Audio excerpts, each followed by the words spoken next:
গতকাল সন্ধ্যায় যশোর কেন্দ্রীয় কারাগারের ফটকে একটি অ্যাম্বুলেন্স এসে থামে। ভেতরে ছিল এক তরুণী ও তার ৯ মাস বয়সী শিশুর মরদেহ। প্যারোলে মুক্তি না পাওয়ায় কারাগারের ফটকেই শেষবারের মতো স্ত্রী ও সন্তানদের মুখ দেখেন কারাবন্দী ছাত্রলীগ নেতা জুয়েল হাসান সাদ্দাম। এর আগে সাদ্দামের পরিবার তার প্যারোলে মুক্তির আবেদন করেছিল, তবে সেই আবেদন মঞ্জুর না হওয়ায় মরদেহগুলো কারাগারের ফটকে আনা হয়।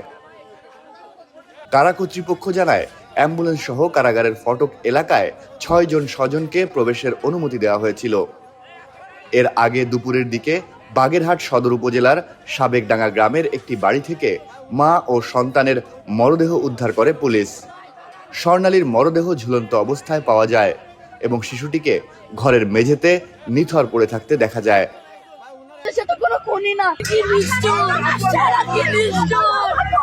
স্বর্ণালীর ভাই শুভ সাংবাদিকদের জানান, প্রায় ৫ বছর আগে তার বোনের সঙ্গে সাদ্দামের বিয়ে হয়। গত বছরের ৫ আগস্ট আওয়ামী লীগ সরকারের পতনের পর গোপালগঞ্জ থেকে সাদ্দামকে গ্রেপ্তার করা হয়। তার বিরুদ্ধে একাধিক মামলা রয়েছে। আপনারা কেমন সে তো খুনি না তারপরে এইভাবে জেলে কেন আটকে রাখছে তার স্ত্রী কষ্ট সহ্য করতে না পারে। আমার একটা ভাগ্নে আত্মহত্যা করছে, কত কষ্ট নিয়ে মরছে। রাজনীতির কি এই পরে নাম হলো কি আমার ভাইয়া, তার আমি দুলো ভাই না, আমার নিজের ভাই চোখে দেখতাম, সে তার কোনোদিন কাঁদতে দেখিনি।